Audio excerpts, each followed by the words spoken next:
Hello, everyone, and welcome to the Not Just New Movies podcast, the show where we review a seemingly random film currently not in theaters. My name is Ben Pearson, and today we're going to be talking about Bryan Singer's 2006 film, Superman Returns. Joining me is my regular co-host, Tyler. How's it going, man? I think Jor-El needs to run for president at some point.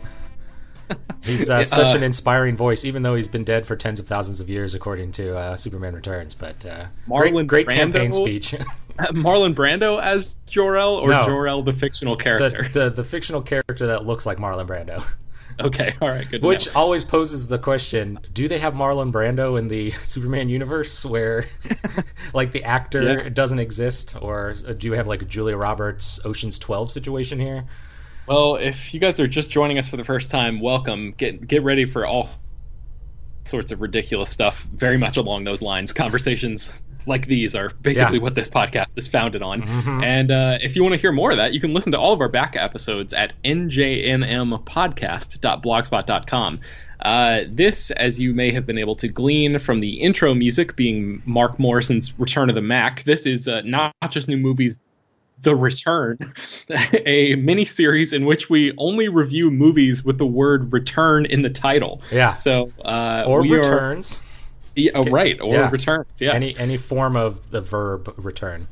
So, yeah, you can go back and listen to 100-plus episodes of this show in which we talk about all sorts of different movies from all sorts of different genres. But, yeah, this small miniseries only features the word return, or movies with the word return in the title. So, Tyler, I guess eschewing our normal structure, let's just go ahead and throw things straight to the T spot. This is the part of the show where I just throw things to you and see if you have anything on your mind before we dive into our full review. So what's going on? I mean, this episode, Ben, I can't fail but mention The Return, a novel by William Shatner from the Star Trek Bookiverse, or as it's more commonly called, the Shatnerverse. I'm sure you've heard me talk about this before.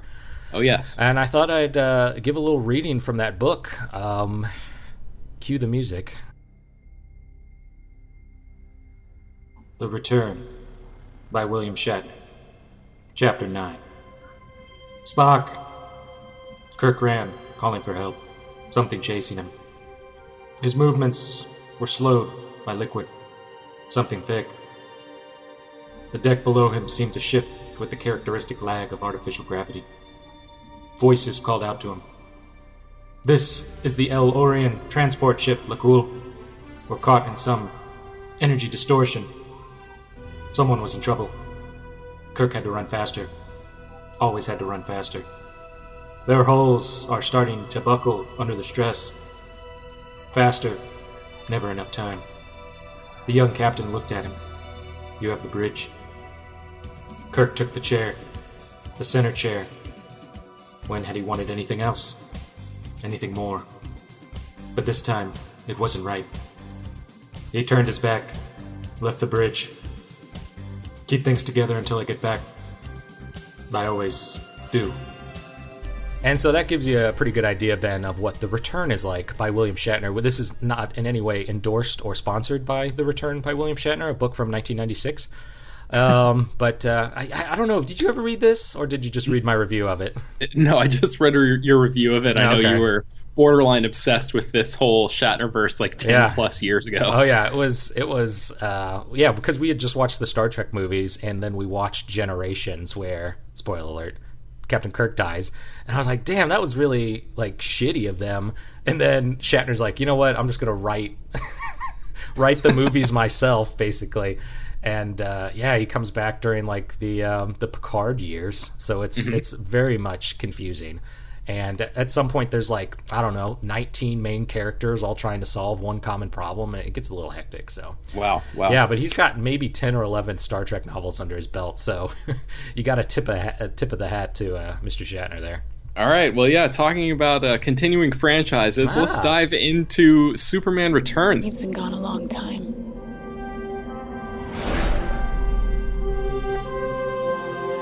Where did you go?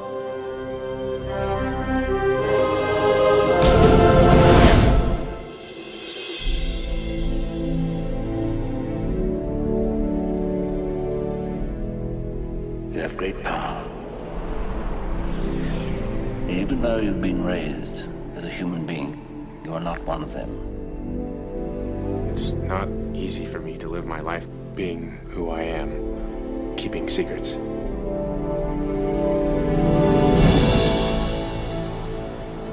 Clark, hey, welcome back. I see you've already met the Munchkin. Hello. Yeah, well, you've been gone. Fearless reporter Lois Lane is a mommy. But if you ask me, she's still in love with you-know-who. How could you leave us like that? I moved on. So did the rest of us. The world doesn't need a savior. And neither do I.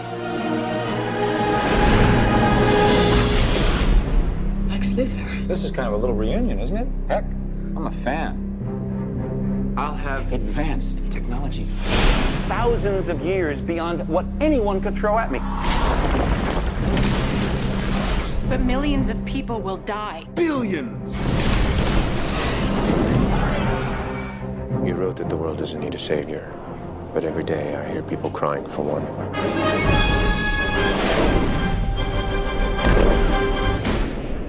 Come on, let me hear you say it just once. You're insane. No! No, the other thing. Superman will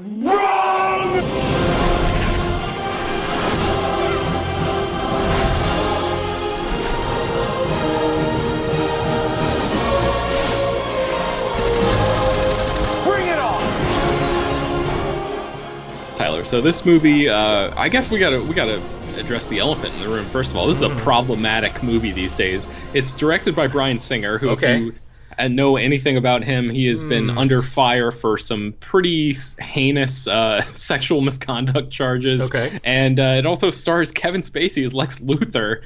And Such a coward. Yeah, I mean, similar kind of thing there. So I guess art imitates life, Ben. Yeah, I mean, I guess we just wanted to address that up top and not have the listeners thinking that by talking about this movie, we're endorsing the actions of these people in any way. But in fact, we both condemn them as strongly as possible. Wholeheartedly. But Ben, great Superman movie, am I right? I mean, okay, so let's talk about that. What did you do? You really think this is a great Superman movie? Ben, you remember our look, our locking eyes during the credits of this movie back in 2006 in an IMAX theater, and it was a breath of fresh air. Post 9/11 kind of movie verse that we were susceptible to. You had like Batman Begins and all this stuff that was kind of darker and grittier, and then all of a sudden Superman's back, who's kind of this sparkly, clean Boy Scout, a force of good. And it's a little preachy, but I mean, I think it harnesses the idea of Superman fairly well. It's also, much like Return to Oz, almost a sequel to the original Superman movies. Like, I guess it forgets 3 and 4. I want to say. Correct me if I'm wrong. Right. Yeah. And I think it handles it well. It doesn't insult the audience too much. Like, it doesn't really have an origin story, but it does. I love movies like that kind of give you the backstory very quickly and then just kind of tells its story. However, as we'll probably talk about, it's a little generic. It's a little, you've never read the comics before. Here's a Superman movie. Yeah. It feels a little bit like setting the stage that never saw the light of day. The wood never came. The wood was never delivered for that stage. Right. So we're staring just at an empty field now. But I think... I don't know. I loved it then, and then I heard like the cries against it for the last 12 years, I guess. Jeez, that's a long time. And I don't know. I've never really abandoned my initial love for this movie. It's regardless of the changes in like the Me Too movement and kind of knowing some of the people involved. But man, Brandon Routh, he's a really good Superman.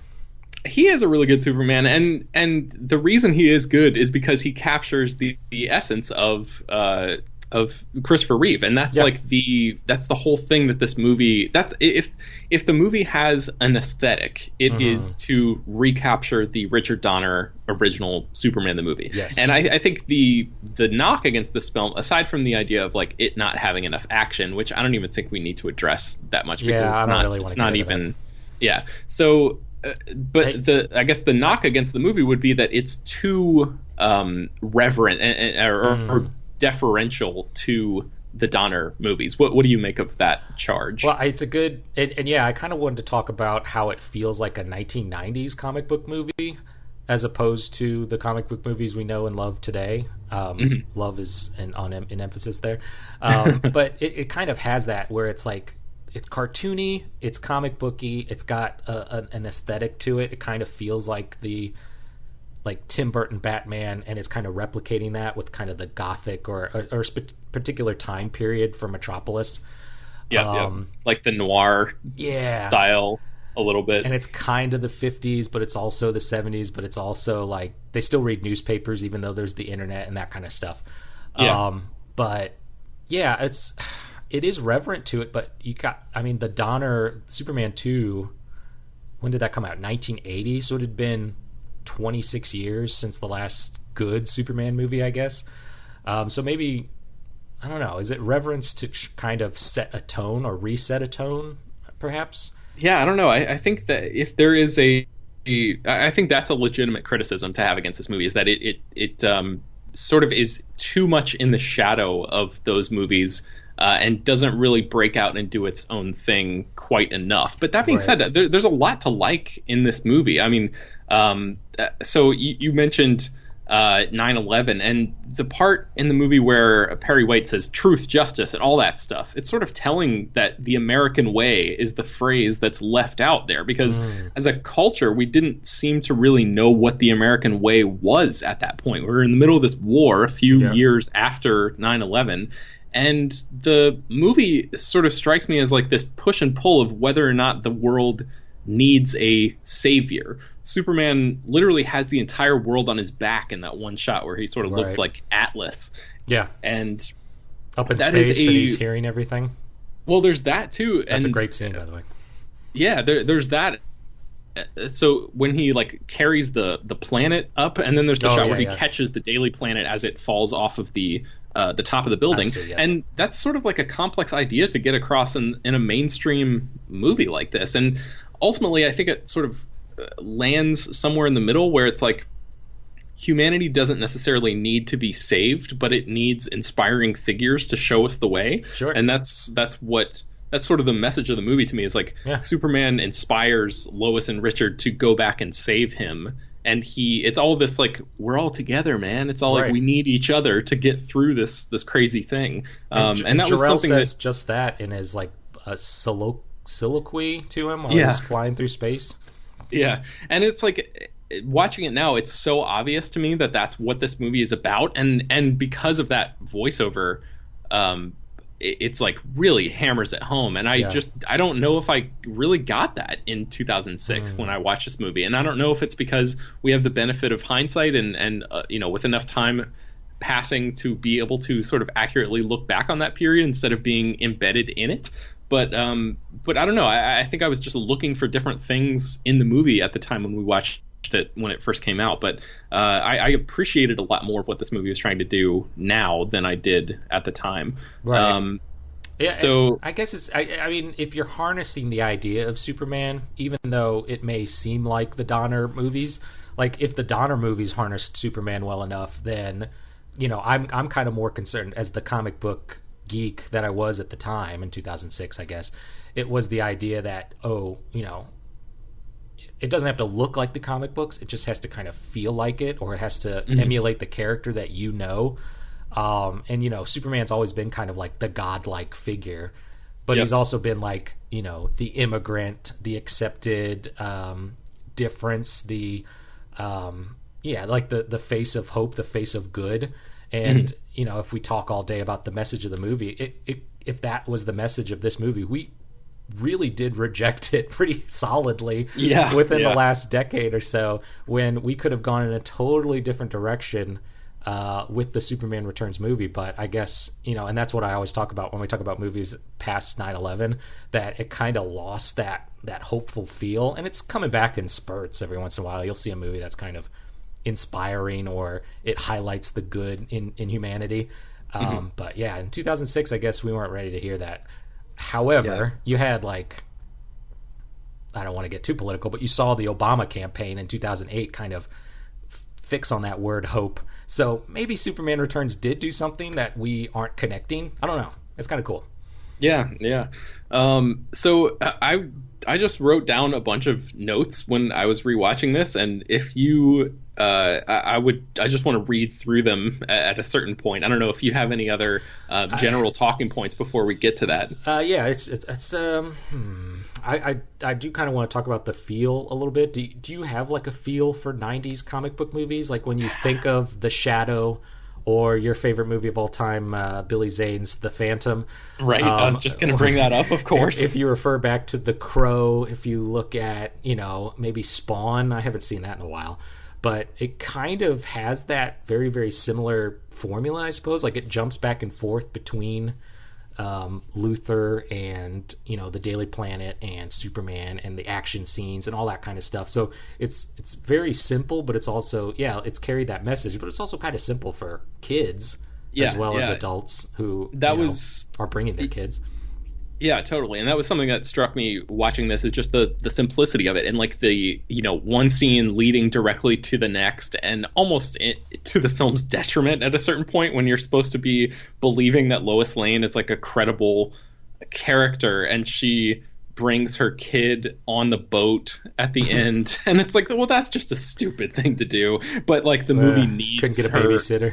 It needs them to be there to continue that story and for them to be kidnapped and all that. So yeah, it sort of strikes me in that 90s vibe of like spending more time worried about the costume and what the lead looks like in the costume than the rest of the production design. I mean, the movie looks kind of like it was all shot on sound stages. Like there's not really a defining outdoor aesthetic to this film. Sure. But and it takes place in a fictional city. It sort of reminds me of like it sort of reminds me of like a CW superhero show in that way. Watching it now, it's like, oh, there's not really, really like leaned hard into the noir aesthetic in his Batman movies, and this just sort of like barely has touches of like Art Deco in the design, and that's like as far as the noir influences go, and that's because it doesn't really reflect the character that much. But Superman is such a bright and hopeful character that no architectural aesthetic really mirrors that very well. So there's no real way to make this character, to center him in a movie that feels appropriate, or in an environment in which he feels appropriate, because he's just like a bright and cheery guy, and you put him in a bright and cheery movie and there it is. There's not much more you can do with that. Right. I mean, it's kind of interesting. I did want to compare it to modern DC films, so I don't know if you want to talk about that or go through your notes or... No, yeah, go ahead. I mean, obviously, you've seen most of them. I haven't seen Wonder Woman yet, but I've seen Batman v Superman, and that was terrible. It didn't do anything for me, and it bored me to tears, and I wanted to leave the theater halfway through. But I haven't watched Justice League yet. I watched Suicide Squad on mute, and I think I got the gist of that movie. Yeah. But, I mean, is this... I don't really see any cameos or... universe building, I suppose they call it now, in this film. So I didn't know what their plan was with Superman. Nolan always talked about how Batman can't exist, or his Batman couldn't exist in the larger DC universe. It just didn't make any sense, even though the third movie has like every single character you can think of from the Batman family. But I don't know. Did you find that nice? Did you find that it was really nice. For once? Yes, very much so. Like the idea of like not having to pause the movie for some jerk off character to roll in and like wave at the audience for 5 minutes and then be like, see you next year when I get my solo film. It was just like, it's really, it's very nice to have this story be like pretty self-contained, although again, it does, reference the events of Superman the movie and Superman 2, like most notably with the kid coming from Superman and Lois, their tryst in the Fortress of Solitude. Yes, that she conveniently forgot with some kind of lip chemical that he used in that final kiss. Yeah, bizarre amnesia stories. Who knows? But Bizarro, am I right? Nice. Going through my notes here a little bit, there are some surprisingly artful shots in this movie. Like, there's a part in the beginning when Clark wakes up and he sees this single red star on his ceiling among this green glow-in-the-dark sea of stars up there, and the camera sort of pans down and over to this cowboy wallpaper, and in one shot it really captures the metaphorical journey of this character from space to farm boy world. So I thought that was pretty well done. I'm gonna take a stab in the dark and say that Krypton's son's name is Rao, R-A-O. Listeners, write us in. Tell me if I'm right or wrong. Dave's dead, presumably. Right, yes, Dave, our old intern. Wow, yeah, good callback. We haven't seen him in decades, it seems like. Kevin Spacey, as problematic as he is in real life, I think he done like a Gene Hackman impression, or sort of an updating of the Gene Hackman persona as Lex Luthor for 2006. I think he works pretty well in this movie if you're able to separate the art from the artist in this case. Right.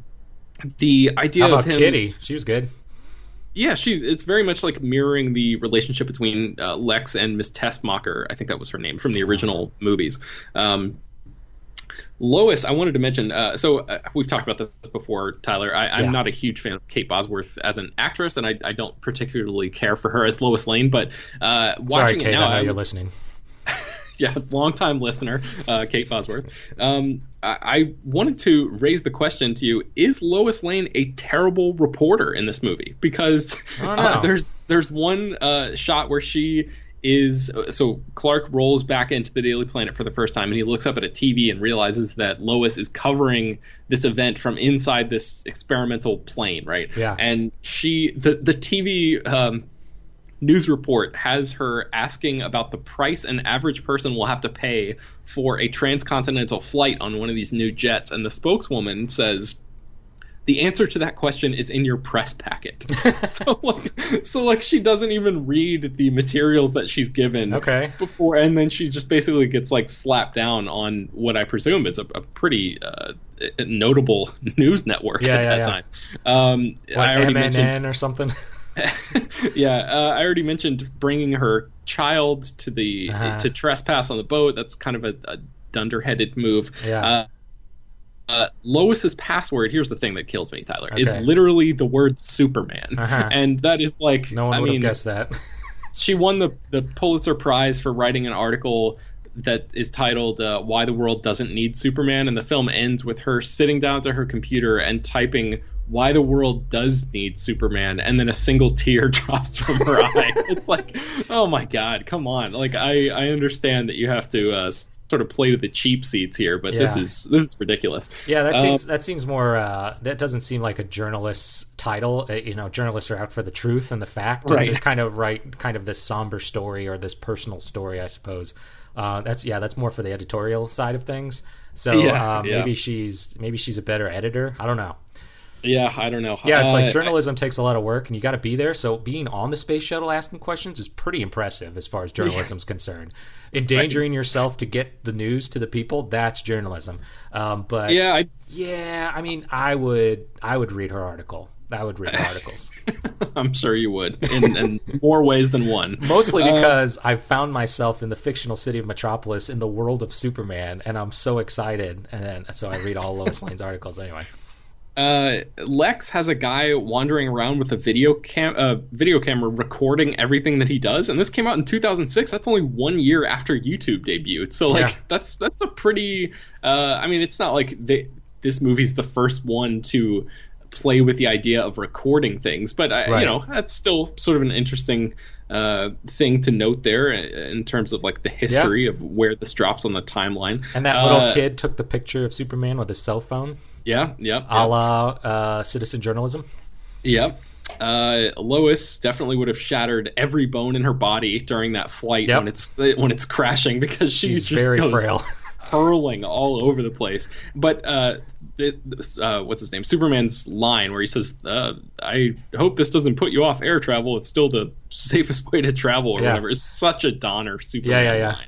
Well, so if you consider her physical strength, like she birthed, spoiler alert, the son of Superman, who has to be like super strong as a fetus. And the sheer strength of human mothers alone giving birth to human children, and then you gotta multiply that by the strength of what would become the son of Superman. So as a woman, she should be praised for her strength, physical and career-wise. Yeah, I didn't really think about that, but that's a good point. So I just have two more things written down here. It is wildly irresponsible of Superman to hurl the giant chunk of land blindly out into space, because this movie opens with him confirming that his home world was totally destroyed. Yeah. And he has no idea what is out there and how far and how long that chunk of that, like, continent-sized island is going to be, how far it's going to be floating out there and what it's going to potentially impact. I know. So I thought that was a huge misstep on Superman's part there. I think we've conspired to try to figure out what would have been the sequels to this movie, and who's to say that could have been like the new Krypton storyline where it gets caught in the sun's orbit and becomes like another planet, and then maybe other Kryptonians show up and like settle there or something. Like he finds the city of Kandor, the glassed city of Kandor, like in his attic or something. I don't know. Yeah, and maybe the orbiting chunk of rock turns the kryptonite from green to red or something, and maybe that's how radiation to the sun. Yeah, something like that. There's so much potential. And then the only other thing that I wanted to do was give props to John Ottman, who composed the score and edited this movie by himself. Whoa. That's a pretty rare feat. So, Mr. Ottman, if you're listening, first again, apologize to Kate for us, and then kudos, man. Yes. Oh, actually, I should mention. I said he edited it by himself. He is one of two editors. Okay. Elliot Graham was the other one, but yeah, he composed the score, of course, incorporating the Superman theme by John Williams at certain moments in the film. It was great. But yeah, that's all I had written down. So Tyler, do you have any closing thoughts about this one? I mean, the credits were amazing, and I think the opening credits. Yeah, the opening credits were amazing. The Superman character was well encapsulated, I want to say. Singer did duplicate what Donner did, but at the same time, he did make a Superman. He was told to make a Superman movie, and in mine eyes, he did, and it's way better a Superman movie than anything that's been made since. So you gotta check it out. You just gotta think about what would the world be like if this movie had taken off, a la Power of Flight, and people had accepted it, and people had wanted more, and people maybe have worked those ideas, Jor-El's philosophy, into their everyday lives. It can still be a magical film. Yeah, and there's a big what-if scenario here that I should mention before we completely wrap this up, and that is that J.J. Abrams was originally going to direct this movie when it was called Superman Flyby, and it was an entirely different script. And I encourage everybody, if you have any interest in this at all, to really dig in and find. Maybe we can link to something in the show notes that has some backstory about what this would have been like. But it would have been a completely different take on Superman, and it would have really just this is, like we've been talking about, very reverential and sort of deferential to the Donner stuff.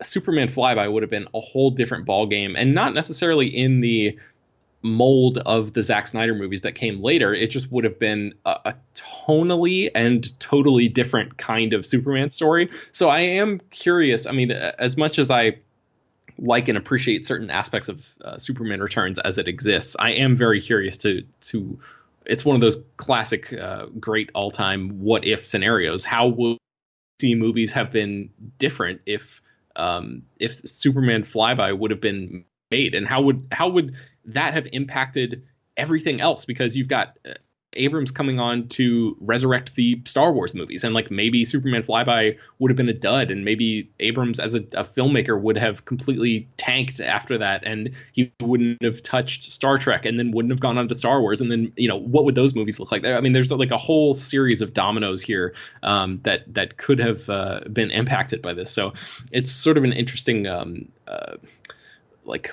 stake in the river, almost, where a fork in the road, where you drop something in there and it sort of splits, and timelines could be different in a way. So with Abrams' movie, you would have had to forget everything that happened in Action Comics, so that's not up for grabs anymore. Wait, they already did that anyway at DC Comics, so it doesn't really matter. That was a joke on forgetting the expanded universe in the Star Wars franchise. Right, yeah. A whole, like the 1,000 issues of Action Comics, just throw that out the window. I'm going to reinvent Superman for the first time. That's always my joke on Twitter when they announce the reboot of Superman. It's like, find out how the Man of Steel arrives on Earth again, but for the first time. It's always like the same guys that come back and do like a 6-part miniseries of like the origin story. It's like, good Lord. Like, just change his costume and tell a new story. That's all they want to do. Yep. All right. Well, if you guys have any feedback about your thoughts on Superman Returns or responses to our comments here, you can leave us a voicemail at 904-469-6566. That's 469-NJNM. Or you can email us at notjustnewmovies@gmail.com. I encourage you all to stop what you're doing, send us a message at some point, even if you're driving, pull over, send us a quick email, record a voicemail on your or a voice memo on your phone, and then attach that in an email to us. We can play it on the air in a future episode. Tell us how your summer's going. Yeah, do it. Let us know what's going on. We're always interested. We're out here.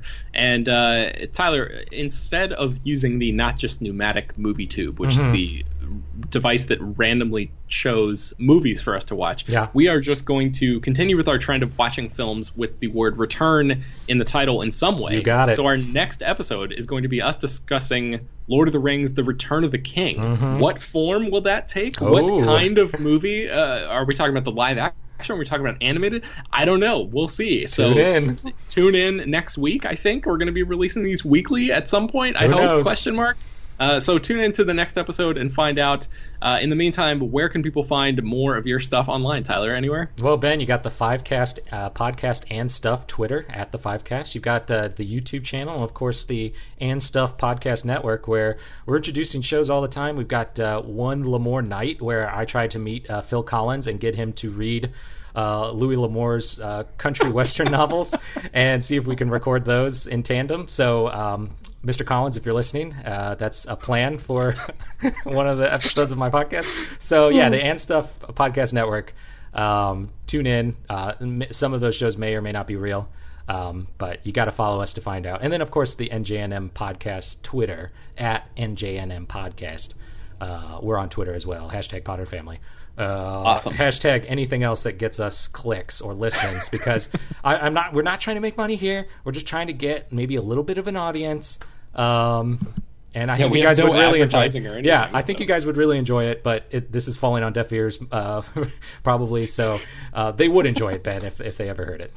All right. Well, I think this show is on iTunes. Oh, yeah, it definitely is. You can subscribe there and just check us out on Twitter. Not Just New Movies. Type it into the search bar. You find us. Yep.